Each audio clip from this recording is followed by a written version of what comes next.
All right, there we go. Hey, everybody. Welcome back to Prepping with Sarge. We are just getting started here. It is 7:45 p.m. Eastern Standard Time, and I hope you're having a good Friday so far. This one is, of course, going to be a little bit more of a serious topic. Let's give people a few minutes to go ahead and get in and get through ads and things like that. In the meantime, let's say hi to everybody who is here in chat. And I hope you all are having a good night. Let's see. Scott Hummer, thank you so much for joining. Appreciate you. You're usually one of the first ones here, and I appreciate that. Cold War Prepper, it's good to see you, Lee. How are you tonight? Kane Corso, thank you for joining us. Appreciate you. Prepper for the Ages, thanks for joining. Appreciate you. How are you guys doing? How are you doing tonight?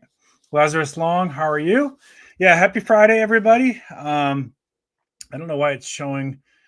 Just FYI, I'm looking at my readings here, and I thought I had it all handled. It's showing that I'm on Wi-Fi, which is weird because I'm actually hardwired in. So we'll see what happens with this one. You guys know how this goes. I've had really good luck the last few streams. All right, let's go ahead and get started. So tonight we're going to be talking about what's going on with, not in depth, but how it relates to us as Americans and preppers, but what's going on with Iran and Israel. So since last I spoke to you live, I actually had left the country and then come back. I went to visit in Canada and had a great visit, honestly. Let's talk about that just for a second to start with something a little bit positive here. I went up to the Calgary area and went to Banff National Park, one of the most beautiful areas in the world. If you ever get a chance to go, I strongly encourage it. People in Canada were absolutely phenomenal. Everybody was so nice. We did get a few people who like joked around with us and said, once they figured out we were Americans, we don't want to be the 51st state. And we said, yeah, we know you don't want to be the 51st state. And then, it was mostly joking around. I didn't really get any animosity or anything like that with that. All the waitresses and waiters that we worked with that served us when we were out did a phenomenal job. Like, really, it was an overwhelmingly positive experience, and really can't say enough. So if you're thinking about a trip to Canada, definitely go enjoy yourself. We had a fantastic time. So what else? I'll probably be loading some pictures, probably mostly on Instagram, but you never know. You might see some of that stuff float into some of my content here, when I'm talking about like nature things and things like that. So I took a lot of pictures and a lot of like short video and stuff like that. So we'll see. Maybe I can work it in. All right. So since last we talked, while I was up there, I was getting these emergency alerts on my phone that Israel was hitting Iran. And so, of course, told my party that I was with, like, hey, this is going on, just a heads up. Let's kind of keep an eye on it. Because, when you're outside the country and big things start to happen, it can get a little complicated, and like, flights can get grounded. It can be hard to get into the country. In fact, I know somebody else that is having a hard time getting back into the country right now. So just one of those things, if you're ever traveling abroad, you really need to be paying attention to what's happening around the world, which I know when we're on vacation, nobody wants to, but sometimes when big things are going on, you kind of need to. So Israel's been hitting Iran, and depending on your viewpoint on this, and I'm going to say that if you're been around my channel for a while, you know that in general, I'm against, wars in general, right? Like, obviously there's times when country has to defend itself. And I hope that the United States doesn't get heavily involved with this. In some ways we already are, because we supply Israel with a lot of the weapons that they use. So Iran has already said some things that kind of say, well, the United States is part of this too. But then they also are turning around and saying, if the United States gets involved with this, there will be major repercussions. President Trump has been saying that he's thinking about it. And then depending on who you listen to in legislature, some are 100% supporting this. Some are saying, no, that we elected Trump because we wanted to get out of all these wars that the United States seems to get itself involved with around the world. So I don't know how it's going to play out, right? Like, you can call your senator, you can call your representative, and maybe you should if you have a strong feeling about it. But just based on, stuff that my senator said, Lindsey Graham, like, I don't think me calling is going to change his mind. I'm pretty clear on that. So we got to prep. We got to prep for the possibility, because if the United States does get further involved with this, and most of my viewers are from the United States. That's why I'm kind of gearing that towards this. They will try to retaliate in some way. Now that could be attack on embassies or bases overseas, but enemies of the United States would love to have a successful attack in the heartland. Nothing is a big show of force and morale boost for them than to be able to hit us in our own home. So this is why we prepare. This is one of the reasons why we prepare. All right, let me check your chat again, and I'm going to dig into this a little bit more.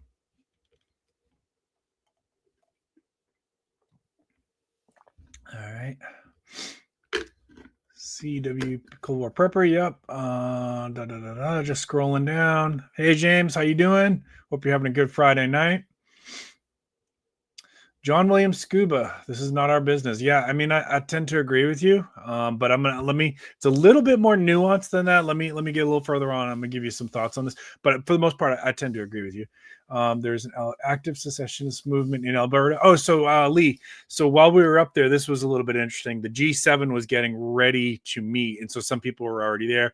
We certainly saw some, what I would say, heavily armored SUVs around the area, because that we were staying like pretty close to where all that G7 stuff was happening.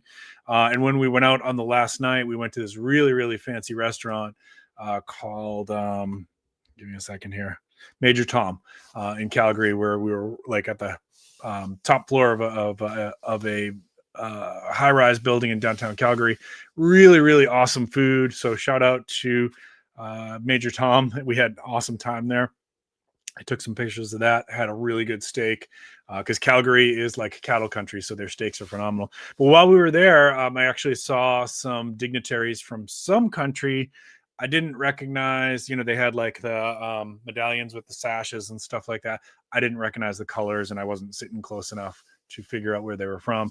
And while we were driving around in downtown Calgary, we saw some of those armored SUVs, and there was clearly, from what we could see inside, although the windows were tinted, there was security inside those vehicles, and they had a flag that I could see, but I didn't recognize the flag, and I didn't bother. I wasn't gonna like pull out my camera and be that guy that like now they're starting to look at me a little bit suspicious. But yeah, all that stuff was getting ready while we were up there. Here's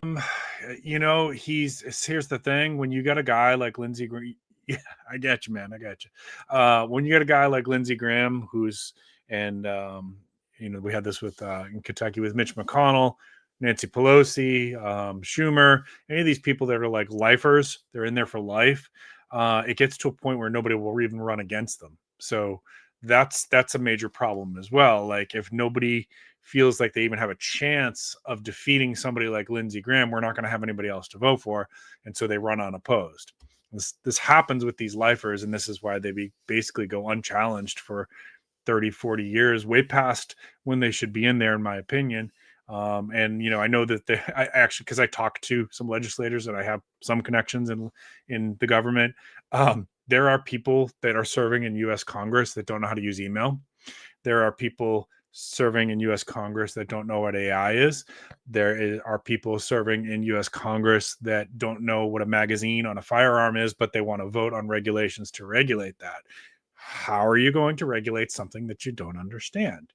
This is a problem, folks. We get people in there and they just don't know when to retire. They don't know when to say it's time to hand over the torch to the next generation. But that's a different rant for a different day, right? All right. This is Cedar Chief talking. They're going to cut the freaking economy in the world.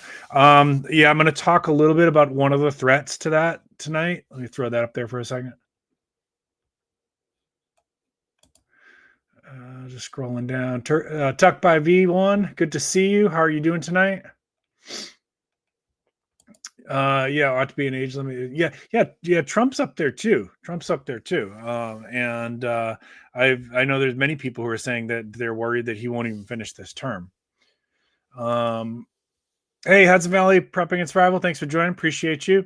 All right, so yeah, so while we're up there, the G7 thing was going on, and obviously I made it back into the country. Actually, had zero problems getting through customs and TSA security, and flights weren't great, unfortunately, but I'm glad to be back home. And I am jet lagged. Like I've been back since last Saturday, and I'm still feeling it. I'm still jet lagged because when I feel like when you fly east to west coast, it's not bad. When you fly west coast back to the east coast, for some reason, it just like really kicks your butt. But made it back, and then really started, digging into the news, trying to find out what's going on. So here's the thing: Iran has been engaging in a proxy war with Israel and the United States for a while. What do you mean, Sarge? I don't remember us being at war, because the news doesn't talk about it that much, but they basically fund and train the Houthis, and the Houthis near Yemen have been attacking U.S. vessels for the last couple of years. So they already had instigated war with the United States. Now, I'm not saying I want us to go get boots on the ground. I'm just saying the story's bigger than most people are realizing, right? So they have been funding Houthis in a proxy war against the United States for a couple of years. The United States would be very well justified if we decided to go in and just start leveling places, because these weren't like one or two isolated incidents that we can say these were isolated groups. No. There's clearly a direct tie to the funding of Iran and the training and the supplying. Speaking of which, did you know that one of the major people that seems to be supplying the Houthis is a gentleman named Victor Bout? Does that sound familiar to you? Let me know in chat if you know who he is. Victor Bout is one of the biggest arms dealers in the world, Russian guy. And we had him in captivity. He was serving a 25-year sentence. So what happened to Victor Bout? Let's check the chat and see if anybody remembers. Yep, 100%. We're gonna talk about the Hezbollah too. Yep. News is doing very bad job of news coverage for most of the channels. Yep. Hey, Food Forest for Permaculture. Hope you're doing well. Did anybody remember who Victor Bout was? Let's see.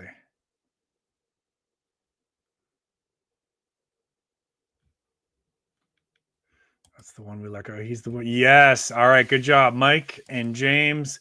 Got it. Yep. It's his name was Joe Biden. Yeah. We had Victor Bout in custody, and we traded him for WNBA basketball player Brittany Griner, who was busted in Russia for smuggling drugs. Okay, so we traded one of the worst arms dealers in the world, who is now funding or providing arms to the Houthis, who are attacking us and probably helping to supply Hezbollah, which is attacking Iran. You know what's weird, guys, is I never see Brittany Griner take any accountability for like what she's caused, the damage that she's caused to the rest of the world. Never seen her. She said thank you, which you should if the United States goes through that much effort to rescue you and you've done something stupid to get yourself arrested. But I never see her talking about how she feels bad about this, that people are dying because she decided that she had to smuggle weed into Russia and that we had to give up one of our biggest prisoners to get her back. So anyways, let me know in chat what you think about that. Do you think that was a good trade for the United States, for Joe Biden to give up one of the biggest arms dealers in the world, who is now providing arms to the Houthis, who are now using it to attack and hurt Americans, for a basketball player that was smuggling drugs? I'd really like to know what you think about that. So anyways, Hezbollah, yeah, of course, another terrorist organization. And Hezbollah has been attacking Israel off and on for many, many years. Also, Hezbollah is funded by Iran. So this was not like, despite what you might be hearing on social media or the little TikTok stars who think they know what they're talking about, but they really don't. If you're old enough, you know that this has been going on decades. And this was not like Israel decided out of the blue to say, hey, let's go level some cities and destroy some kill some scientists and stuff. No. This was a provoked thing that happened, and Israel was well within their right to deal with this situation. All that being said, my preference is still that the United States do not get further involved in this. We are already kind of involved in some ways. I don't want us to see boots on the ground. I know we've got carrier groups in the area, including the Nimitz. These are some of our biggest Navy fighting forces already on the ground, the Air Force carriers. I pray for, you guys know I'm a person of faith. I pray for de-escalation of this. Don't want to see the United States get involved. I don't want to see retaliation strikes on the United States. I don't want to see innocent people in Iran die. I don't want to see innocent people in Israel die. I am generally, and I've been consistent with this message for the 5 years that I've had this channel, I am generally against war and always prefer if we can find a peaceful solution. Right? Some kind of diplomatic solution. But at some point, I also understand if somebody continues to attack you, that eventually you're going to have to get up, right? So you ever see, there's some nature videos, right? Of like lions that are just like sitting in a prairie, and a jackal or a monkey or something will come up and like they'll poke the lion, and the lion will be like, yeah, just leave me alone. Just leave me alone. Yo, leave me alone. I said, knock it off. And eventually that lion gets up and just starts killing everything in its path. You see? And that's kind of where we're at right now. That's kind of where we're at. So what do I think you and I need to do? I think you should be paying attention to the news. I think you should be, do I think this is like the beginning of the end game? I hope not. I really hope not. There's still a chance that things could get de-escalated. I think if there's things that are within your facility to do, now I'm never going to tell you go out and blow your credit card up or anything like that. I've always preached the message here of financial responsibility. But if there's preps that you've been sitting on, like getting yourself another month of food supply or bandages or first aid supplies or medicines from Jace Medical or ammo or gas masks or something like that, if there's things you've been thinking about and you're in a financial position to do that, that's going to be your decision. But I would be doing an inventory of all your stuff, checking where you're at. Do you feel comfortable with your preps where they're at right now? Again, I'm never telling you to go out and blow up your credit card. I don't do that here. Financial prepping is part of prepping. And when you do something like that, you actually make your situation worse. So remember, yeah, it's nice to have all that fancy gear, but skills are more important. Mindset is more important, right? So do what you can. Do what you can, right? Don't put yourself in a worse situation. Most importantly now, stay informed. If you're planning a trip to that part of the country for whatever reason, I've got people who have family there. I've got friends who have family there. If you've got, if your church group is planning some missionary work, might be worth holding off. I was just in Canada, and being out of the country for that last day or two, away from my spouse, away from my pet, away from all my preps, I've got my mindset, I've got my skills. They always travel with me. But I sure was glad to be home, folks. You're the boss of you. You're the boss of you. You're the master of your domain. And if you have a trip planned to there for whatever reason, you have to make that decision. I'm just going to, give you my thoughts on it. And I'm not going to judge anyone. If they, like, my grandmother lives over in Israel, for example. I don't have a grandmother. All my grandparents have passed away. But I'm saying, if you have a grandmother that's over in Israel and you're like, I just have to get over there, I understand. Make sure all your affairs are in order before you go. Okay. And somebody asked me recently, with everything that's gone on and how things are getting handled, where should the United States be in this? Well, if we can be the nation that can somehow de-escalate the situation by coming up with some kind of deal where Iran agrees to never have nuclear weapons, because that's the only way this ends now, that that's a role that we could possibly do. We certainly can provide aid. We certainly can provide logistics and an intel to our ally. And in this case, our ally is unquestionably Israel. And I think there's a lot of people in the United States that don't like some of the things that Israel has done. I understand. We don't have a lot of allies in that part of the world, folks. We don't have a lot of allies in Israel, whether you personally agree with their tactics or not. Israel has been one of the greatest allies to the United States. And we are in a very, very stressful situation in the world with all these countries, with Russia and Ukraine, Russia possibly with Europe or Poland, China and Taiwan. Iran has made it clear many, many times that they don't like the United States and they don't like Israel. India and Pakistan, right? Like there's all these really tense situations, and many of these are nuclear powers. We need friends, folks. We need allies, and we absolutely need allies in that part of the world. So I get it. If you don't like what the tactics that Israel is doing, I understand. I really do. But they've been an ally to the United States too, and we can't forget that. At times when others have abandoned us. So let me check, and this is just my opinion. You're always welcome to disagree with me. In fact, I welcome that. You can put it in chat. I'm not going to, I don't ban people or block people for having a different opinion. I do occasionally block people if they are acting like a fool and they can't articulate their point. But as long as you're articulating your point and you say, I disagree with you because X, Y, Z, you have absolutely have a right to that opinion. And I actually like that dialogue. I sometimes change my mind about topics based on things that my audience has said to me. So let's check your chat one more time. I am going to end with something a little bit different here. So I hope you all are having a good night so far. And I know this is a little bit of a short one, but I'm still kind of getting my feet back under me here. Proxy war, and yeah, we've been in a proxy war with Ukraine. Yep. You're not wrong, John. You're not wrong.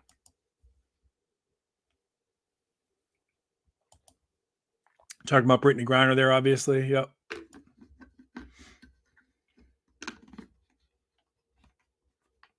I don't know where Bacon is tonight. Did he pop in yet? Sunflower, I hope you're doing good. So I didn't even get into this part right here. So does Trump think Iran has nukes? I don't think that anybody thinks Iran has nukes now. I think the question is, how close were they? Right now, I know my girl, Tulsi Gabbard, who I've met and I've communicated with. And I agree with a lot of what Tulsi says. Not every single thing, but I agree with a lot of what she says. She said she didn't think they were close. She's the director of national intelligence. I've said this before. Out of all the politicians that I know and have met, Tulsi strikes me as one of the ones that I feel is more trustworthy. But I don't know. Maybe Israel had access to information that that Tulsi didn't. I don't know. Also, that quote that Tulsi made is from March. We're in June now. Things could change, right? But regardless of whether or not they have nukes or are close to creating a nuclear payload, there are other reasons why Israel or the United States would have been justified, including the Hezbollah attacks and the Houthi attacks. Again, just my opinion. And John, you're not wrong about what you're saying about the proxy wars. Yeah, they always do. No, I don't say they always do. They do when it's exciting for them. I'll hold my thoughts on that. You know what? I might hit on that a different time. I might hit, but yes, you're right, Mike. Okay.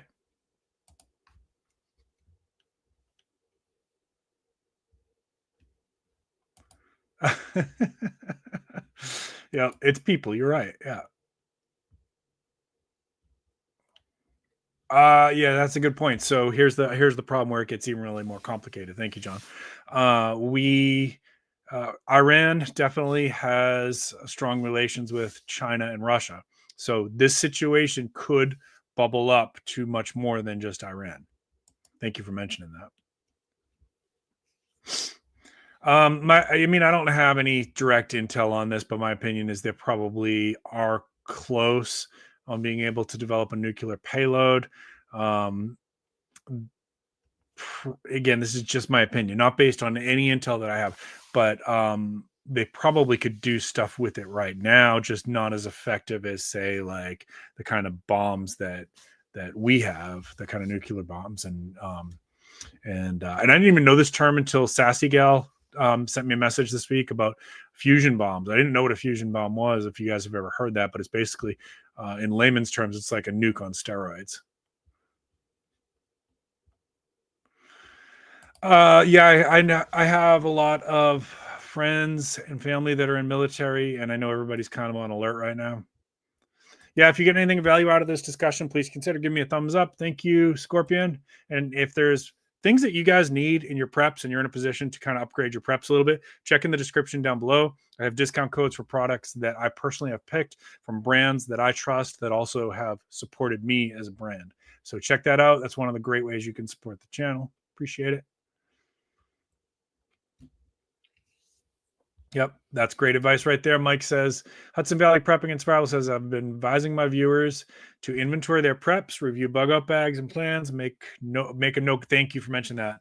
Also costs $0. Yes. So I'm really glad you mentioned that. Actually, have a conversation with your family members now of, if there's a problem and we all get separated, this is our fallback point B, and this is our fallback point C if B is compromised, right? Need to have at least two fallback points of, like, if you get separated, this is where you're going to meet up. Also, it's a good idea to start having some conversation with the adults in your family and in your mutual assistance group of, what is your comm plans if phones go down? And if you can use phones, is there code words such as, go bolt the doors, turn off all the lights, lock and load, right? Like, do you have a code word for that? Mrs. Sarge and I have some code words that I'm never going to tell you guys or anybody, but she knows that if she ever hears those words out of my mouth, it means I'm going into violent action and you are to back me up, or if you can't, get out and try to get help. So think about those things, right? Like, people might say prepping is paranoid. Okay, well, when you're in a situation where, you're on, it could be just on the subway, right? Or out, out to market, and there's rioters now all of a sudden that surrounded the building. People are holding guns on you and stuff like that. Is it time then to say, hey, if I move left, you move right, and then I'm going to go for the biggest person and I'm going to try to disable them? You try to slip out, call 911. No, you got to have that stuff kind of ironed out in advance. And no, I don't live my whole, people always ask this too of preppers, right? Like, do you live your whole life anxious and paranoid? No, I live a great life. I go hiking. I enjoy myself. I love my job, my primary job. I garden, I forage. My wife and I love watching superhero movies together. I don't think about it nonstop. I'm just have common sense and think ahead about things that could happen, but it's not a 24-hour thing, right? So, like, I don't get that when people who are in this, like, procrastination thing and they don't want to prep for, because of the cost or the work or whatever, and so they say, well, I don't want to live my life like that. Like what? Like what? Prepared? like, like what? Having some common sense? Like, I don't spend my life in a bunker cuddling my AR-15 with my body armor and my gas mask on. I live my life, but I also take care of myself and my family, right? All right. And that includes financial prepping, planning for them if something happens to me. Does Mrs. Sarge have the ability to pay for our house and take care of herself? That's part of prepping too, if something happens to me. Yeah, Amazon days. Thank you for mentioning that, Lee. Amazon Prime days are coming up. If there's something that you had your eye on, maybe you've got it in your wish list or whatever, there's usually some pretty good deals on prepping items. What I would do is go in and search for, when on Amazon Prime days, go in and search for, like, outdoor recreation, those kind of topics. That's usually where I find things like water purifiers. You might be able to find, like, some flashlight deals, even some pocket knife deals and things like that, first aid supplies, things like that.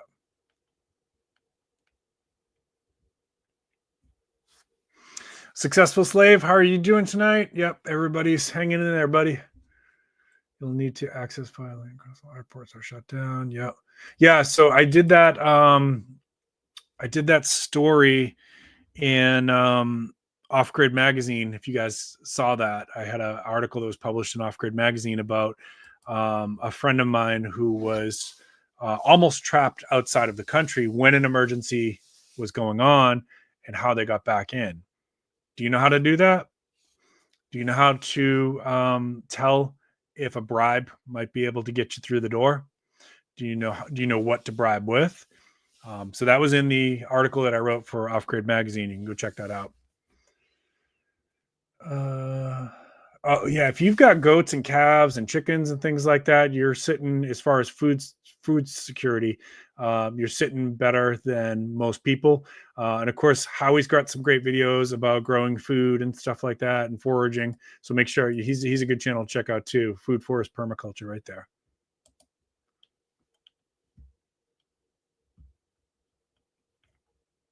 Just checking your chat here before I end it.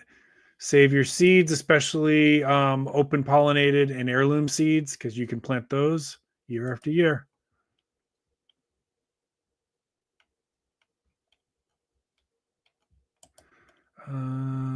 Yeah, so there's the that's a good story somebody should cover at some point.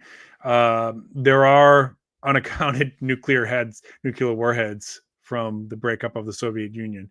I don't remember the exact number. 19 is coming to mind, but I don't know the exact number. Yep, backpack nukes and suitcase nukes are a thing, and it would be not impossible to slip something like that into a U.S. city.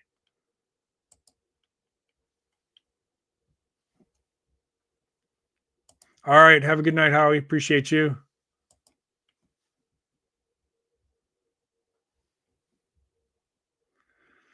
Yeah, check your canned goods. Do you need to top it off? Good stuff there, guys. All right, I'm just going to scroll a little bit faster here. I know you guys are waiting, and there's probably somebody else waiting to go live too. All right, cool. Yeah, no problem. Have a good night. Successful Slave. All right, so last thing, I'm going to totally switch gears here for a second for this last segment. So this week here in my city of Charleston is a very, very tough week. This is the anniversary. This week was the anniversary for the AME massacre. You guys may remember that a few years ago, where I don't want to say his name, went into a church, the AME church in Charleston, and slaughtered 9 people. 9 people who welcomed him into their church and held his hand and prayed with him. And then the day after that, not on the same year, but so that's let me check my calendar here. That's the 17th. And then June 18th is the anniversary of the Super Sofa Store fire. Now, the Sofa Superstore fire, if you've never heard of that, this was, I think, 17 years ago. We had 9 of our brave firemen in Charleston gave their lives trying to put out a furniture store fire. And if you want to see it, there is video footage of it on YouTube, and there's audio from their radios, which I will mentally prepare you that not everybody should listen to that. It is because you hear their last moments, and it is extremely, extremely difficult to listen to, even for someone like me, who is a trauma therapist who has really good training on how to deal with this. So if we could, I just want to honor the Charleston 9 and the Emmanuel 9 with this last few minutes here of people who have died in my city under great tragedy and how their families were affected for them. Just know that all of us in Charleston and my audience here on YouTube is lifting you up in light and prayer. And we hope that there be healing and mercy for the families that are grieving for this. Because as you guys know, as my primary job is a therapist, I'm a trauma therapist, and you guys know I work with first responders. Stuff like this is really, really complicated traumatic grief that is not easily healed from. So we have people 17 years later after the Super Sofa Store fire that are still having a really, really tough time, and probably will for the rest of their life, and their families as well. So tragedies like that there's no words for them. It goes beyond what most of us will experience in terms of grief and loss. Okay, folks, I really appreciate you. Have a wonderful, wonderful weekend, and take good care of yourselves, and make sure you enjoy yourselves. Get outside if it's reasonable to do so. Hug your loved ones, and make sure you're checking on your preps, because we really, really don't know what's coming next. Okay, keep planting your seeds, keep stacking your silver. This is Prepping with Sarge. Have a great night.